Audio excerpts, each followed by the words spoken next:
The show for today.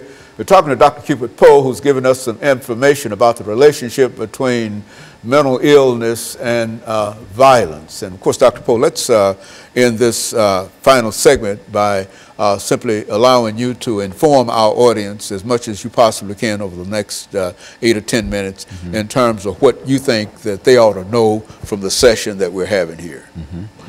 Well, I would say that very often people who act violently are responding in many ways to things that have happened to them in their past, some of which they're responsible for and other of which they are not responsible for.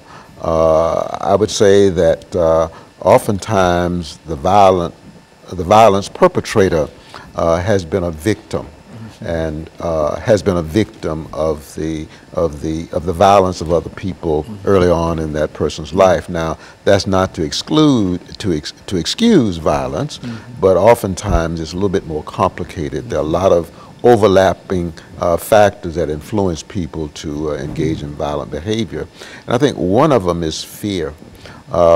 Persons who are brought up in an environment in which they are afraid for their security, they're afraid of being put down, afraid of being punished, afraid of being abused, often become violent as teenagers and become violent as adults.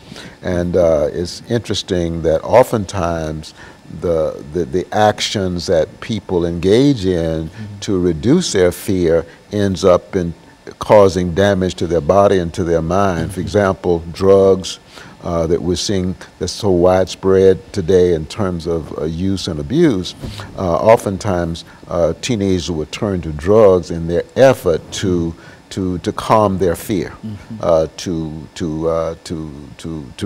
neutralize their fear, and of course, drug use then causes other problems, oftentimes behavioral problems and violent behavior and criminal activity, because once a person is on drugs, most likely they're going to engage in criminal activity in order to support the drug habit.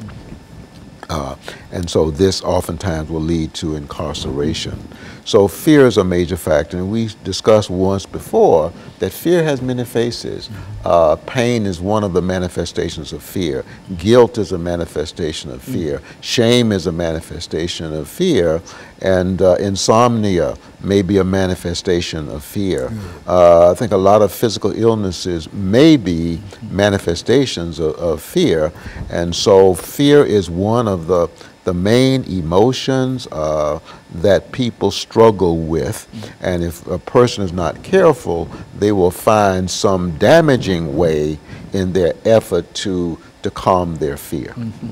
And so fear is a real problem in terms of the relationship that a person has not only with others, but the relationship that he has with himself. Is that what we're saying? Yes, yes.